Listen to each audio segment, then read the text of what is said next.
5 weeks. It takes 5 weeks to get through the entire story of the Mishkan. Truma Tetzaveh, with the building of the instruction to build the Kalim of the Mishkan.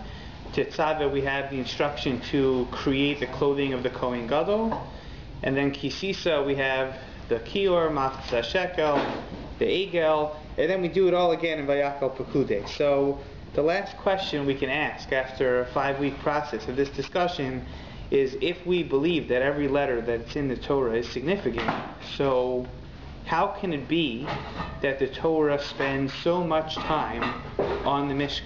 Now, granted, it takes a long time to describe all of the Kalim, and it takes a long time to describe all of the clothing of the Kohen. But the Torah chooses to both explain in detail the command to Moshe to build it and the implementation in detail.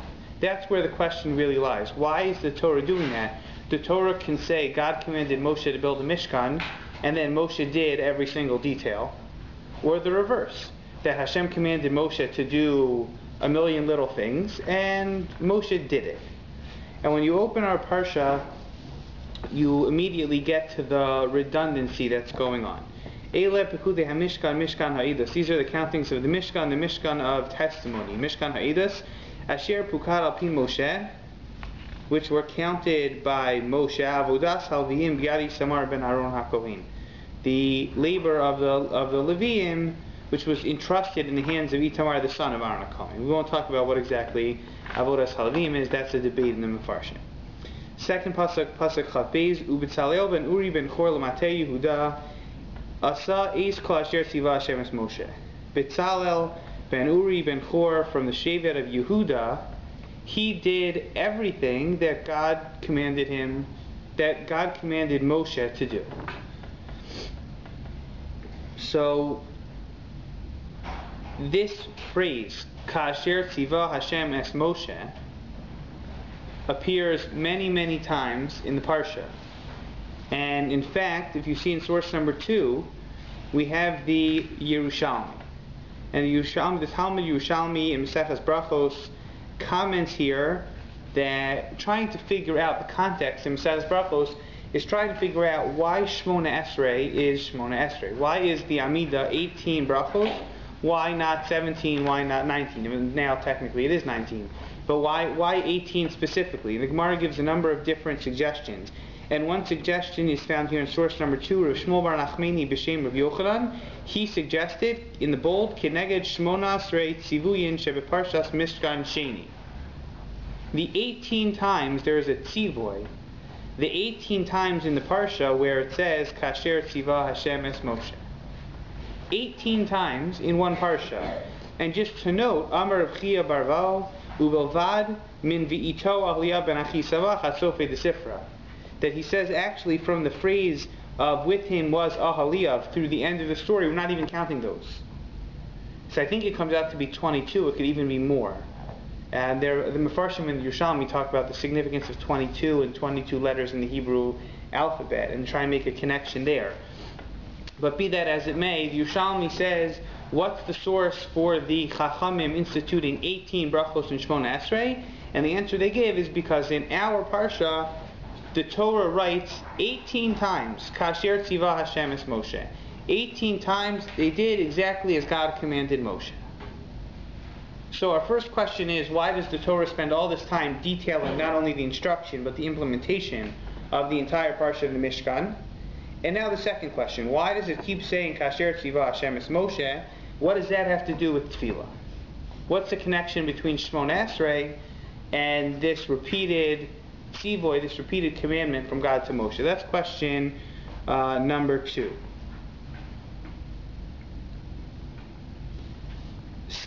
Source number 3. We'll go through a couple quickly. Later in Parsha, Perek Lametes Pasuk Lamed Beis, chapter 39, verse 32. Vateichel, this is fast forwarding towards the end of the Parsha, where everything comes to an end. Vateichel kol avodas Mishkan Oel Moed. All the work of the tabernacle of the Mishkan Oel Moed was completed. Vayasu b'nei Yisrael kechol asher tziva Hashem es Moshe kein asu. Again, one final time. The Jewish people did everything that Hashem commanded Moshe.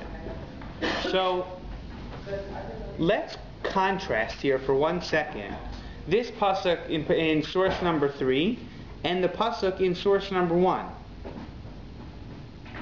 Here it says the Jewish people did everything that God commanded Moshe. That's what they did. And in the beginning of the parsha it says Bitzalel did exactly what Hashem commanded Moshe. So what's the contrast?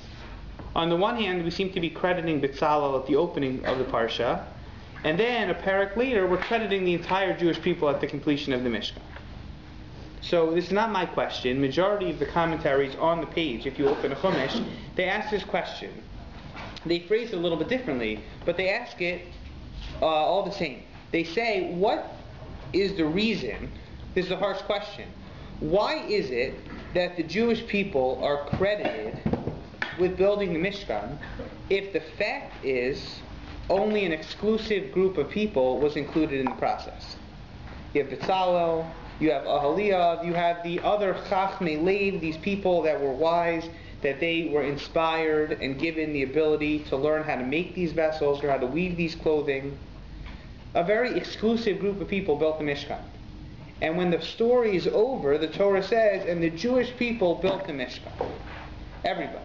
They all gave, right? Yeah. So the Sforno says it's talking about money. Very good. So Sforno says that everybody participated. Some people built and some people paid. So we're going to suggest two other answers. But that's question number 3. Why is it that the Jewish people are credited with building if in fact they didn't credit? In contrast, when we say that the Jewish people sinned with the golden calf, they did all do it to the same extent as well. So right. There's a communal. Right. And it's also important in the atonement process, we're talking about atonement for the Egel, that there's atonement for everyone. So if everyone's responsible, that's true also. Okay. So those are our questions. In terms of this last question, we'll start there, maybe we'll work back. So why are the Jewish people credited with building if not? So one approach is the approach I saw in the Sforno, maybe others say it also, that everyone donated. Of course, maybe it should be clear in the pasuk. The pasuk says that they finished the work, even though most of them weren't working. So that's at least one critique of the Sforno's approach.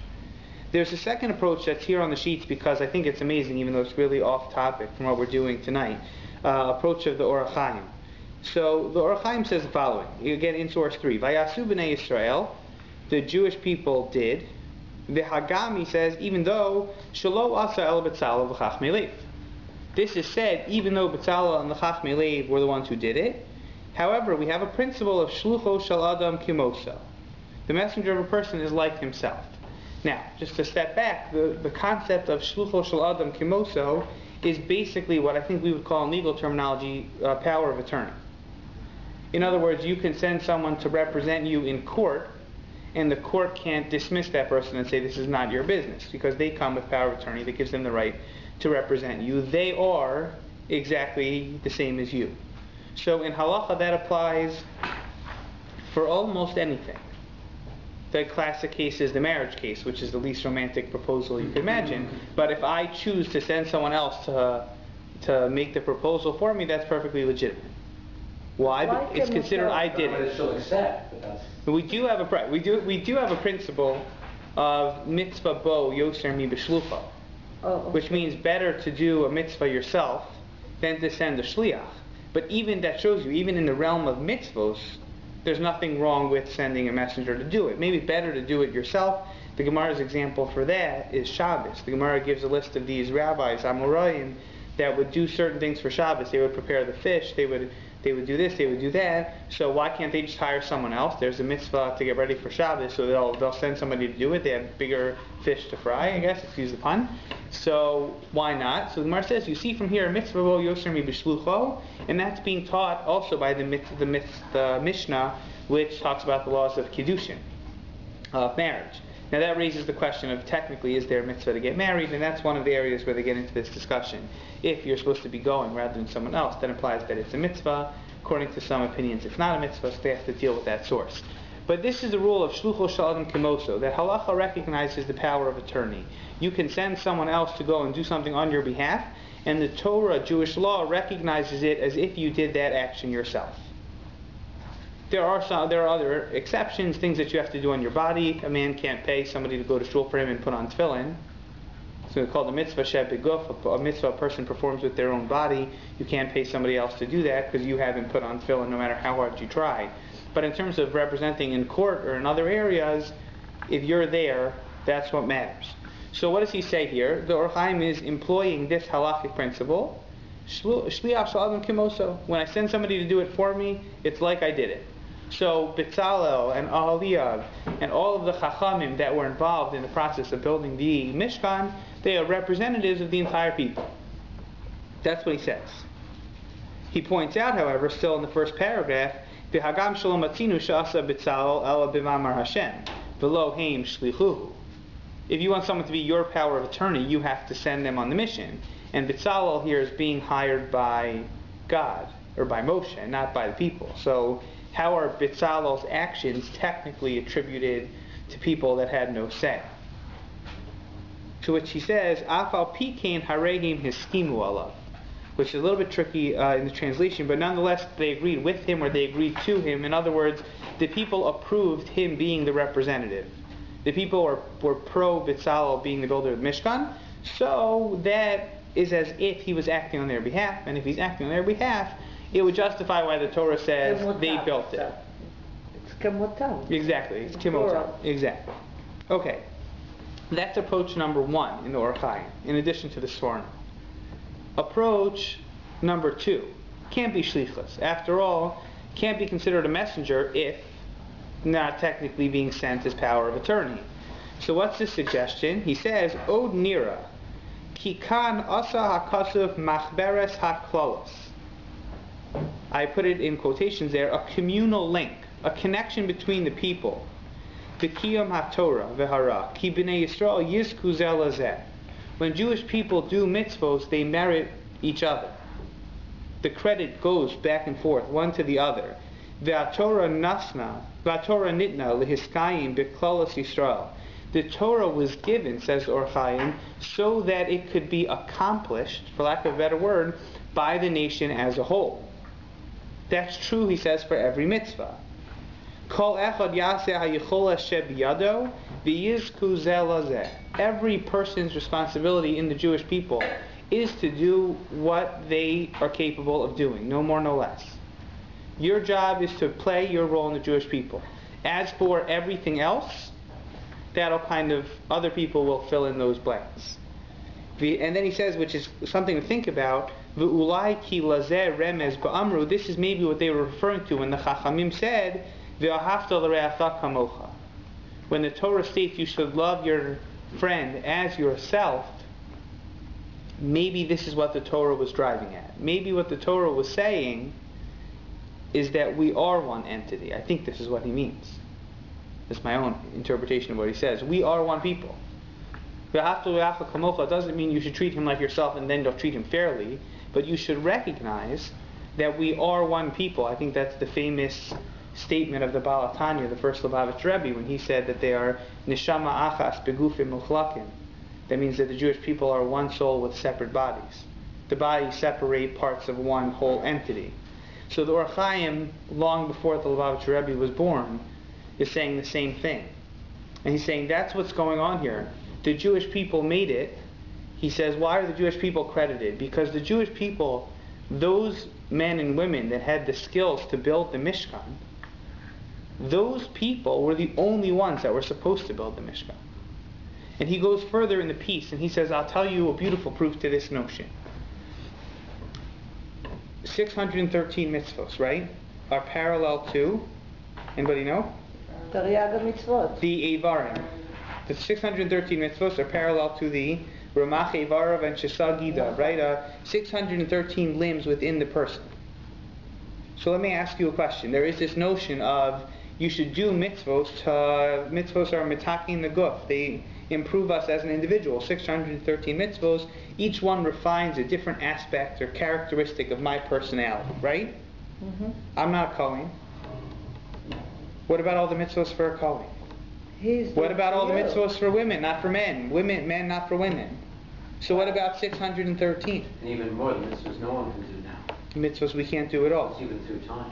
Okay, so that's So he right. says that is what is going on. He says that is proof positive that when one Jewish person does their responsibility, plays their role in the community, he is not just doing it for himself, he's doing it for me. When the Kohen does his mitzvot, he's doing it for the Leviim and the Yisraelim. When the woman does the mitzvah, she's doing it for the man. When the man does the mitzvah, he's doing it for the woman. It goes full circle. It's one big people. That's not one big people just as a chumrah, just as a stringency. We have to be nice to others. But it's one people that we know that their mitzvahs are supporting others at the same time. That's why women can bench. So... That's why women can bench, and she can say all these tashkafas for it. Right. So I just thought, this is a piece of philosophy that appears in a lot of the more modern, I say modern in the last 300 or 400 years, in terms of commentaries on in issues of Hashkafa and Kabbalah. But I saw this week for the first time that there was the sources here in the Or Chaim in our Parsha. The entire Jewish nation is credited with building Mishkan, even though most of them did not have the skills, the intellect, the inspiration, the spirit to build the Mishkan. And yet the Torah goes out of its way to say the Mishkan was built by the entire people. There's no one person that gets more credit than anybody else. There's no one that was excluded from the process. So that's... Just to follow up for a second. Please.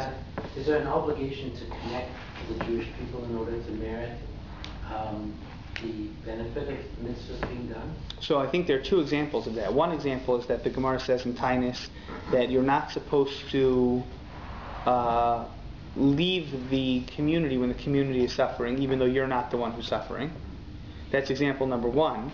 And example number two is that at the beginning of davening for Rosh Hashanah, we say that we're mispalel im haposhin, that we daven with those that are sinners.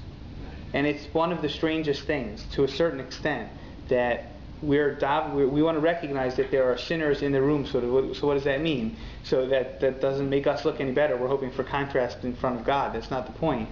The point is that the entire community needs to be represented, every single person. The Gemara talks about the Ketoris. We might have mentioned this here once before, I'm not sure, that the Ketoris has 11 spices, and one of them has a terrible smell or terrible odor. And the Gemara says even the one that has the odor that detracts to a certain extent from the quality of the Ketoris, if it's missing, the entire process of bringing the spices onto the altar is totally null and void. Every single component matters. So this is just, I think, more on the same notions. The Jewish people are credited as a whole for building the Mishkan. So that's something new. That was interpretation number 2 of this verse. Interpretation number 3 is offered by the Nitziv, Rav Naftali Tzvi Yehuda Berlin. It's not on the sheet, so I apologize for that. But he says something which is very interesting. And this will, I guess, begin the process of answering all of our other questions. The Nitziv says that certain people were given the merit to participate in the building of the Mishkan. Certain people were not given the merit. But he says, again, as we've been doing all along throughout Sefer SHMOS, think about the mentality of the Jewish person, whether it's post-golden calf or pre-golden calf. They're told that they have this new opportunity of, build me a mikdash, v'shachanti b'socham, God's Spirit will rest amongst the people. Here is my opportunity, right? All this time, since Har Sinai, we haven't had that experience, and now build the Mishkan, and we're going to physically bring God down into this world. Who wouldn't go and have their hand raised? Who wouldn't be pushing to the front of the line to get involved in that process? So he says maybe. Nitziv says everybody would have gone. No one could be held back from participating in this amazing process. But the reality is the Torah is very specific. Who's qualified to participate and who's not qualified to participate. So Betzalel becomes the leader. He has an assistant named Ahaliah. Moshe is very involved. You have Chachmei Lev that are involved. What percentage of the people is that? Maybe it's 10%. I'm just guessing. Maybe it's 10%. Maybe it's a little bit more. Maybe it's a little bit less. What about everybody else? Says the Nitziv, there were 2 sets of instructions. I'm paraphrasing. 2 sets of instructions. One set of instructions was you people should participate in the building of the Mishkan. The rest of you, set of instructions number 2, should please go home.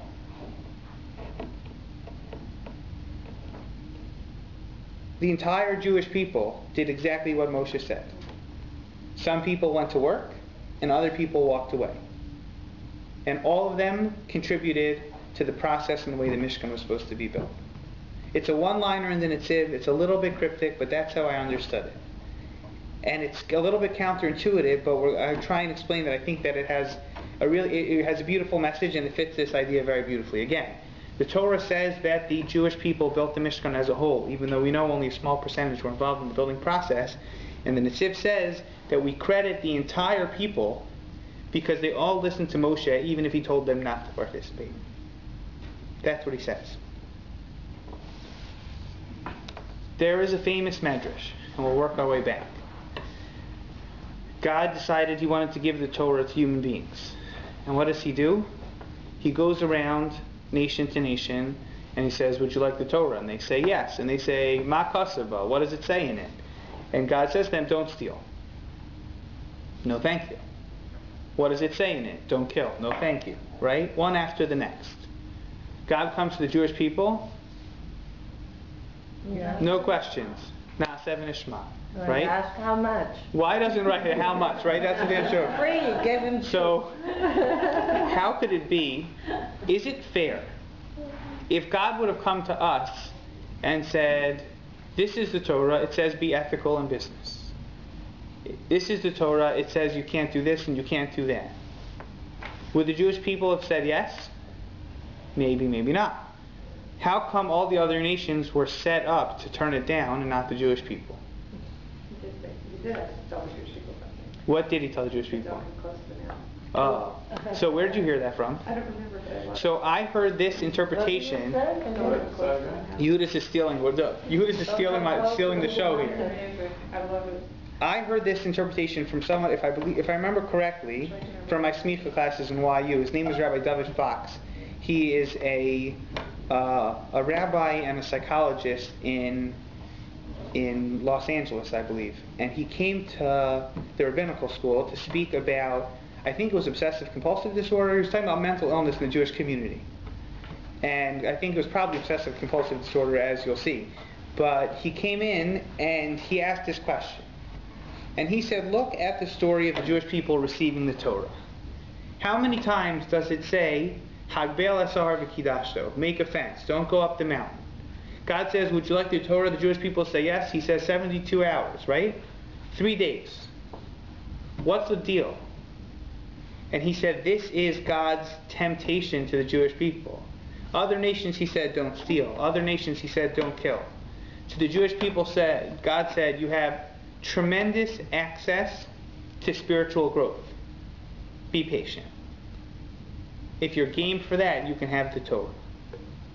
Why is that so difficult?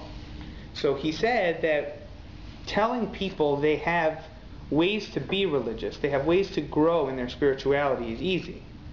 But limiting it, telling them they can't do it the way they want to do it, when they want to do it, that's very difficult. And he said that is a problem that Jewish people throughout the generations have struggled with. That's how he answered this question. I have another answer. Okay. The Torah was there. The Torah was there before, right? And Am Yisrael, when God created the world, He had the plan already. Everything was planned. Am Yisrael was made for the Torah. So when He brought the Torah to us, the DNA of us was connected to it. It naturally happened to say yes. I thought you were going to say something different. I thought you were going to say that if the Jewish people would have said no, the world would have fallen apart. Which some say, and then we would have been stuck with nothing. So you can say that, of course, because this is the plan, this is the script of the world. Right. We are done. It's like 2 + 2 is 4. Right. But in the context of this now Midrash, you're going and you're saying, what's 4? So 4 is 2 + 2. The other way. Torah and Am Yisrael are like a mishva'ah. You know, mishva'ah, how do you say mishva'ah? Equation. It's an equation. And that's how it is. Period. There's no question about it. Just now the timing, it has to be a facade, the giving of the Torah. So it has to be the Academy Award. We're getting there. here, lights, flashing. Oscars, this. see the Oscars, right? Oscar, Do right? people follow that here? Exactly. Some people do. Some people are totally denying it. That's fine. So, when I saw this comment of the Netziv that we mentioned before, I was thinking about this Midrash, and he kind of put the two together. That the Jewish people are given this tremendous experience to build the Mishkan, and you might say, okay, fine, some of us have to stay late to work and some people don't. It sounds easy. But to pass up that responsibility, to say no thank you, to say I'm not needed, to say I'll wait another 72 hours, is not as easy as it sounds. And the Jewish people waiting is itself a very difficult thing for people to do. To be willing to say it's not my place, it's not my time, to go home and be happy about it, wasn't so simple. And maybe that was their challenge at Har Sinai, and once again, according to the Netziv, that was the challenge that Moshe was posing to a lot of the people when it came time to build the Mishkan. So I think it fits a larger picture. If you turn to source 5, and let's continue on with this theme. We have a source here that was actually on our sheets a couple weeks ago. The Psukim in Parshas Devarim, when Moshe Rabbeinu was giving his final speech, Moshe is telling the Jewish people everything he wants to tell them. So he goes through the history of everything the Jewish people encountered in their time in the desert. And as he reviews the story of the Egel, we talked about it in the context of was Aaron innocent or was Aaron guilty of Avodah Zarah, but Moshe describes how angry God got with Aaron. Uv Aaron hisanaf Hashem me'od lahashmido. With Aaron, God became angry, so angry to destroy him. And I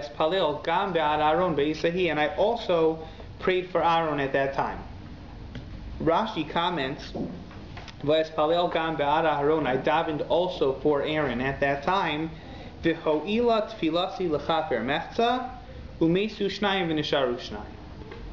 My prayers helped, my prayers worked to save 2, and 2 died. Who are 2 and 2? The 4 sons of Aaron. That I also prayed for Aaron means who was I praying for? Not just for Aaron, I was praying for Nadav and Abihu. I was praying for Elazar and Isamar. I was praying for the 4 children of Aaron, because in theory they would have been killed by God for Aaron's mistake with the golden calf. This was the comment of Rashi. Moshe comes to the rescue, so to speak. He prays on Aaron's behalf. He saves Aaron. He saves Elazar. He saves Itamar. But he can't save Nadav and Abihu. Nadav and Abihu die. Right? Great. Except, that's not why Nadav and Abihu were killed. Source number 6. Vayikhu b'nei Aharon Nadav Avihu Ishmar Taso. Parsha Shmini, the Torah tells us that the sons of Aaron, Nadav and Avihu, each brought a shovel. Vayitnu vahen eish, and they put fire in the shovel. Vayasimu aleha ketoris. We were talking about the ketoris before. They put ketoris in. They were about to do the ketoris process. Vayakrivu lifnei Hashem eish zara, and they sacrificed before God a foreign flame, whatever exactly that means. Asher lo tziva osam, which they were not commanded to do. This is right at the end of the inauguration of the Mishkan, before the Mishkan is fully put into practice. Nadav and Avihu show up and they attempt a personal worship which was not commanded to them by God. What's the consequence? A fire came out from before Hashem, from before God, and consumed them. And they died before God. Why were Nadav and Avihu killed? Because they brought ketores and eish zara, a foreign flame, these spices, this sacrifice, without the instruction of God. They walked into the temple and they did not do what they were supposed to do. So which is it? Were Nadav and Avihu killed because of Aaron's mistake at the golden calf? Or were Nadav and Avihu killed for their own mistake when the Mishkan was being inaugurated? I was thinking of kind of what we learn when we talk about whether children are punished for we have this concept of children being punished for the sins of their fathers. Right. So Chazal tell us that it's not simple as it sounds. It's not like an innocent child is killed for the sins of his fathers, but rather, if he continues within the mistake that his parents made, then the punishment falls on him as well. Like it kind of is, so maybe So- that's the situation here. So credit to Nathaniel Javasky, who's in our kollel in the Beis Midrash, and he said, you remember that Gemara in Brachos? The Gemara in Brachos that says, one pasuk says children are responsible for the sins of their fathers, and the other pasuk says that children are not responsible for the sins of their fathers. So how do you evaluate these two psukim? How do you work it out? How do you reconcile it? Thank you. So the Gemara says it depends. If the kids are following in the footsteps of their fathers, so they're blamed not only for their own mistakes, but for the mistakes of their fathers. If the children are innocent, they're obviously not going to be held responsible for the mistakes of their fathers. So Nathaniel suggested to me, this is the answer to our contradiction. Were Nadav and Avihu killed for their own mistakes or for Aaron's mistake? The answer is both. It was a combination of the two. But what does that assume? That assumes that the mistake that Nadav and Avihu made was along the same lines as the mistake of their father. So what's the connection between Nadav and Avihu's mistake and Aaron's mistake? But also that they had to know that it was a mistake. Right? Why? So if you follow in the footsteps of what you learn, then why are you guilty for doing something like that? You have to know that it's wrong. Right? So that's what you taught by your parents and you think it's right. But then you don't necessarily know it's Right, wrong. it's a valid point. So So they couldn't mistake this one. what happens, we spent a lot of time talking about the golden calf. What happens with the sin of the egel, the golden calf? The Jewish people, as we pointed out, according to a number of the commentaries, were not looking for an idol. They weren't looking to worship someone other than God. Maybe, according to other Mefarshim, that's where it ended up. But even Aaron says, Chag Lashem Machar. What happened? Moshe was the conduit. Moshe was the connection between God and the Jewish people. He was where they focused their attention. You want to know what God wants? You have to talk to Moshe Rabbeinu. Moshe is gone for 1 second and the people freak out. If Moshe is not here, we have no connection to God. We don't know what to do. So they decided, one could suggest, that what they decided to do was take matters into their own hands. We need to find a way to connect ourselves to God. And they go to Aaron, and more or less, Aaron comes up with a solution of the egel. They're not looking to abandon God, again, even though maybe to a certain extent they did, but they're looking to find another way to do it. What is their mistake? That the Torah specifically forbids people from building idols. This was not a legitimate solution. This was not a solution that was approved by Moshe or by the Torah. They took matters into their own hands and they went too far. Nadav and Avihu do the exact same thing. Nadav and Avihu are excited about the Mishkan opportunity. They are the sons of Aaron. They are Kohanim. They are going to be everything. And they're told the Mishkan is finally up and running, and they pick up their shovels and they want to go do Ketores on their own time. But God never asked for that. They decided they wanted this experience. They were going to take it for themselves. And they go running in. What is the mistake that they made? It wasn't Aish. It wasn't the fire that was wrong. It wasn't the Ketores that was wrong. What does the pasuk say? Asher lo tziva osam. They did what they were not commanded to do.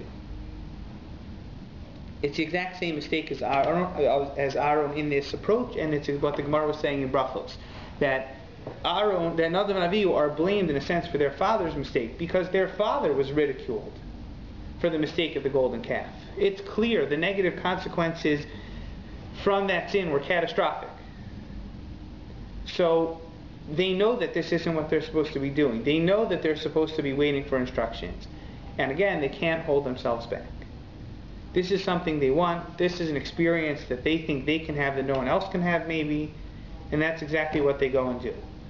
Them being killed in the Mishkan, right as the Mishkan is being inaugurated, is a harsh but valuable message about the purpose of the Mishkan. That we see the Mishkan as a tremendous opportunity, but it's not come as you please. The Mishkan comes with rules. The Mishkan comes with policies. And there's a time and place for every worship in the temple.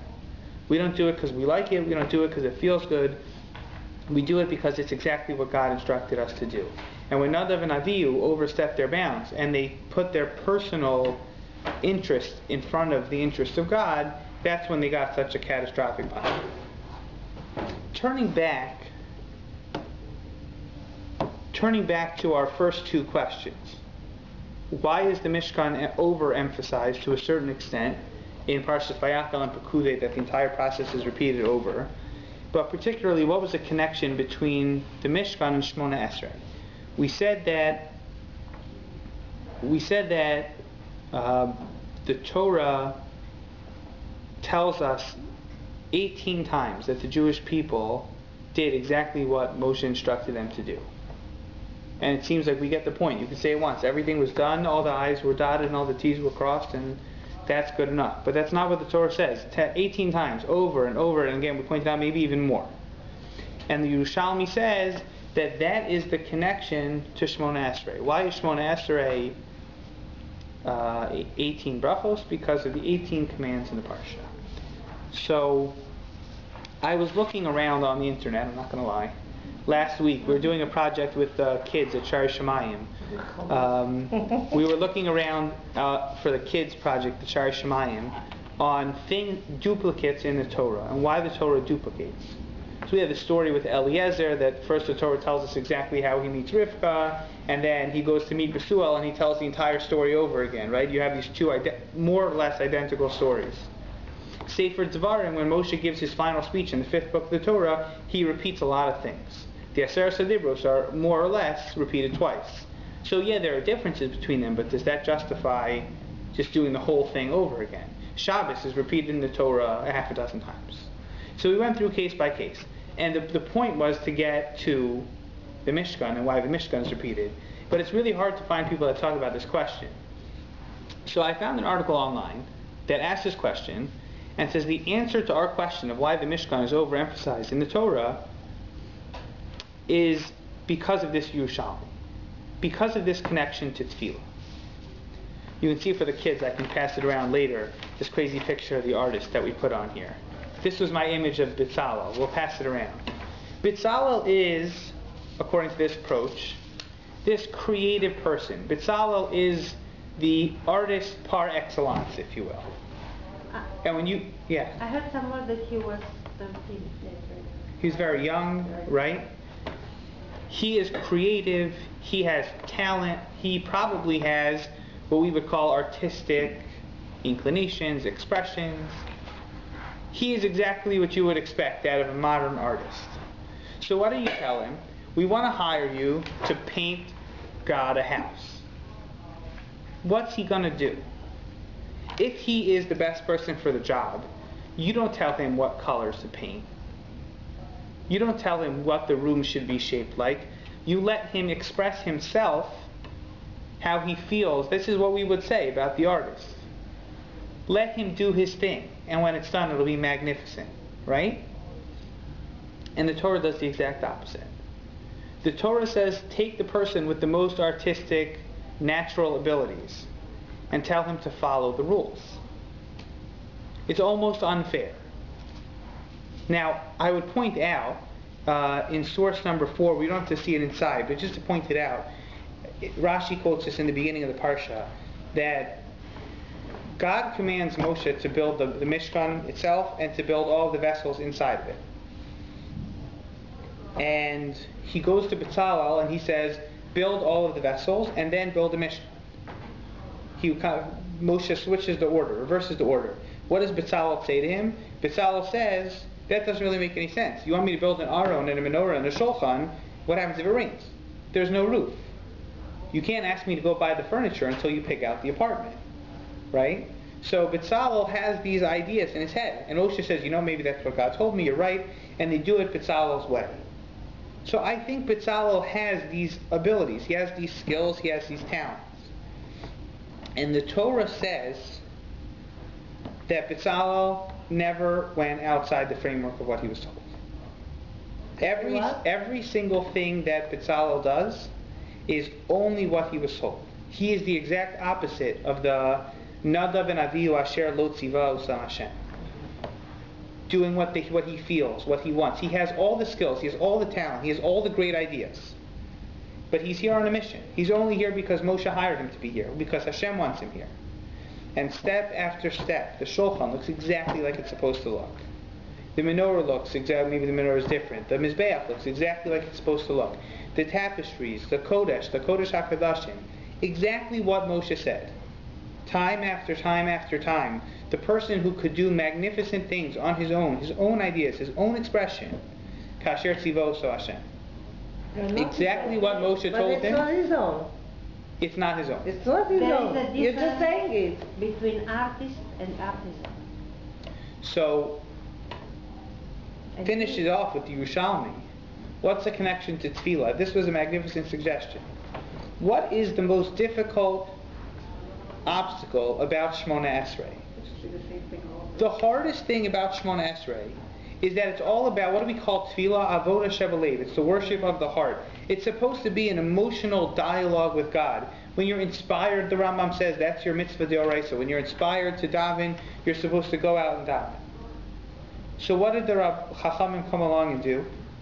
And they said, you know when you should be inspired? Anytime between 8 a.m. and 10 a.m. Between 2 p.m. and 4 p.m.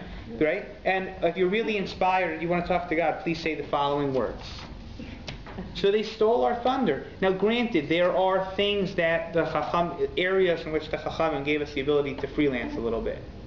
There are asterisks in your art scroll sitter to add in names of people that you know need a refuah shlema. But all of our personal aspirations, all of our bakashos, all of our requests, all of the imagery that we're talking about in our davening is in plural. Heal us, save us. It has nothing to do with me. They took our tefillah and they stole it. And they said, you want to go to shul, you want to have an emotional, inspirational experience, please say the following. So what's the challenge? The challenge is not to throw away your inspiration. The challenge is to find a way to do both at the same time. To channel it. To channel your own inspiration within the context that they gave you. The work that Bezalel had to do is exactly the work that we're asked to do in our tefillos. Bezalel is asked to channel the energies and the skills that he has to not create his own version of what God's house should look like, the version that God said. The Chachamim in their wisdom, and there are endless details to this, how they pick each bracha, how they pick the wording, the ways in which we praise God, the number of times that we bow down in Shemona Esrei. These are things that are beyond us. Every single one of them is part of a science. And they are telling us this is what we're supposed to do. And the fact is that these limitations are what make davening so difficult. Ask anyone that comes to shul every single day. They have someone that comes to shul every single Shabbos. And quite frankly, a lot of people are bored. It's not my own, it's somebody else's. I don't know if I told this story here once before. If I did, you could stop me. But last year I was working in New York at this organization in Manhattan, and they did a lot of kiruv work in that organization. And it was at a Friday night dinner, and there was a woman there who was very outspoken about not being pinned down in religion. She believes in Judaism, otherwise she wouldn't have been there. She believes in Shabbat, she believes in all these things, but she doesn't want to be told how to do it. You can't tell me how to have a good time, basically. You can't tell me how to be inspired. So she doesn't just talk, she walks the walk. Her example was Kiddush. You're going to tell me that it's Shabbat, and I'm supposed to sanctify the Shabbat with a glass of red wine. Great, no problem, right? What does that have to do with Egypt? Right? I got to talk about Zirkind, Mitzrayim, so all these things I don't really understand. She wasn't into that. But to spend Friday night with friends and family and to wish them all a pleasant and relaxing weekend so that they can recuperate from week one and embrace week number 2, that she could go for. So she did Kiddush her way. I was kind of laughing on the inside. I thought this is ridiculous. I understand that people feel that way. I never met someone that would say it in public. I grew up in a sheltered environment. I thought that was very strange, and I admit I was very condescending as a result. Then she says the following story. She grew up in Atlanta, Georgia, and she had a very good friend. And the friend's parents were always skeptical of her because she was that floaty spiritual personality her whole life, even though she grew up in a secular home. And they never really knew if she was going to grab their daughter and go off on a road trip and never come back. They kind of, they had that kind of concern about their daughter's best friend. So the week before this Friday night dinner that I was at, her friend was also living in Manhattan. Her parents came in from Atlanta for Shabbos, for the weekend. And they offered to take them all out for dinner Friday night. So the week before this event, they're sitting Friday night in a non-kosher restaurant with her parents, her friend's parents. And she says, hey, it's Friday night, we're out for dinner. So she orders a glass of non-kosher wine so that she can make Kiddush. So she can wish everybody a good Shabbos. So I'm not so impressed by the story, right? Then as she picks up her glass and she's about to wish her friend's parents a holy weekend, more or less, she realizes how weird they always thought that she was and how this is only going to make things worse. So she skips Kiddush. And she said this at Friday night because she had a horrible week, because she knows that she cheated herself on Kiddush and she hasn't been able to get over it. How many times, I'll speak for myself, how many times have I been, in a place where you don't want to look funny? I told my chavrusa, if you're ever stuck in the airport and you don't want people to think you're crazy when you're davening SHMOS, where you just hold up your phone. Now you have that solution, right? No one wants to look crazy. So what do? So you dive in a corner, you dive in quickly, you don't make a stink. I'm doing everything I'm supposed to do, but you kind of brush it off, right? I don't feel guilty after doing that. I was in the airport, what am I supposed to do? I was at someone's house who doesn't keep kosher. I don't want to sit there on a bench for 5 minutes, it looks weird. People do that. I'll say it about myself. And this person, who does things in a very strange way, couldn't get over cutting out Kiddush for an entire week.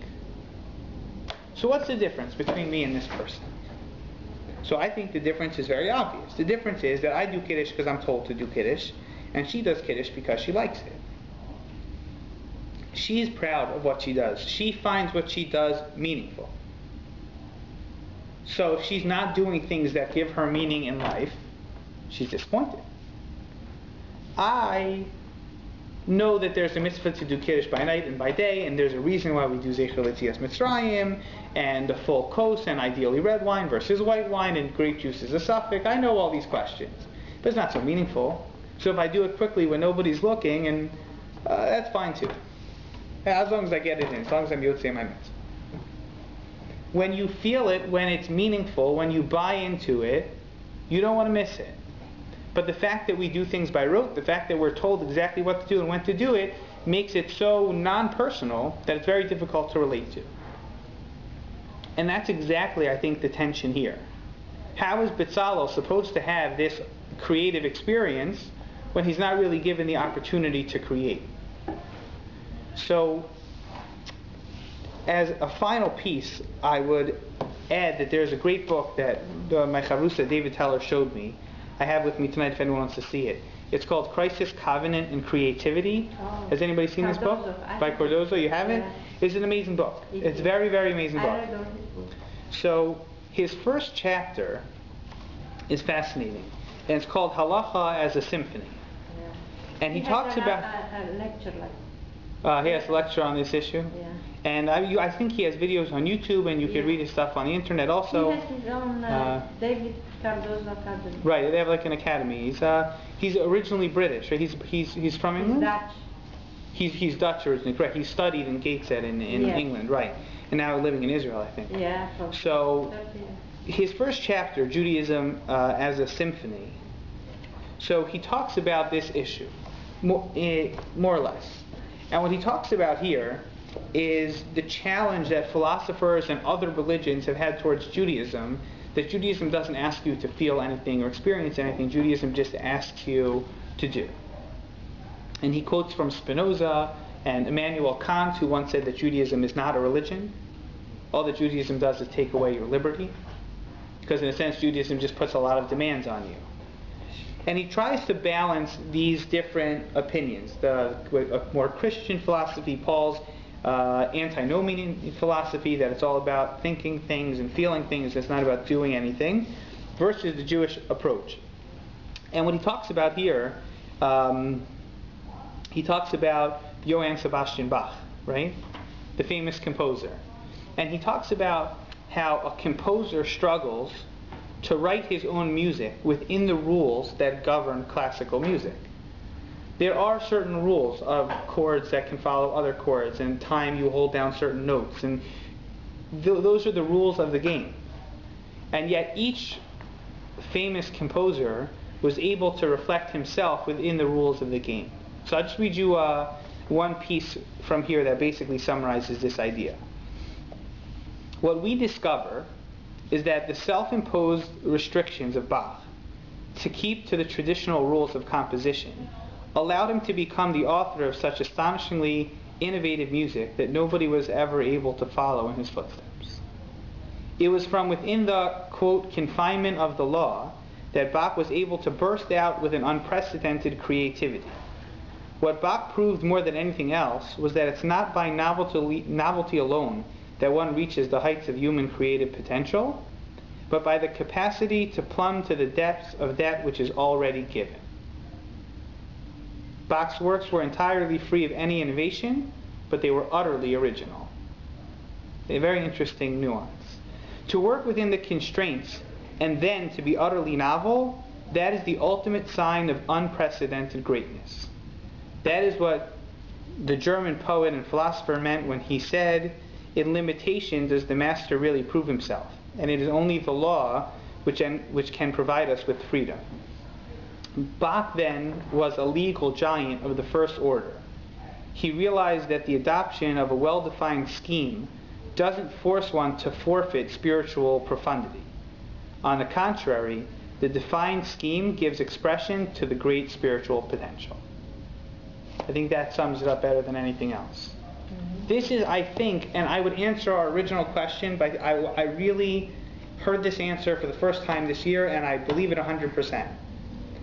Is it reasonable that the Torah would throw in 2 extra parshios just to talk about the fact that everything was implemented correctly, if we already know what they were going to implement? And the answer is absolutely. Not because it's significant for the Mishkan, but it's because it's significant for every single mitzvah we encounter. Every mitzvah we encounter is the same experience as Bezalel building the Mishkan. Everything that Bezalel does, he has to find himself within the rules. And everything that we do, our challenge is to find ourselves within the rules.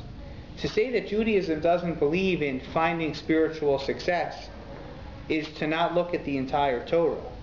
True, the Torah is filled with mitzvos upon mitzvos upon mitzvos. But the Torah asks us to strive for Kedusha, to be holy people. The Torah asks us to fear God. The Torah asks us to be compassionate. And rather than just have those as philosophical or moral ideas, the Torah tells us how to get there. Every person davens Shemona Esrei with more or less the same words, if they're Nusach Ashkenaz or they're Nusach Sfarad. Right? But most people will tell you that their experience is not parallel to anybody else's. As restrictive as Judaism is, or Judaism can be in theory, practically every Jew has the responsibility to find himself in that process. And what did that? This is Bezalel on a personal level, or maybe the Jewish people on a national level. This is their challenge in Parshas Perkudei.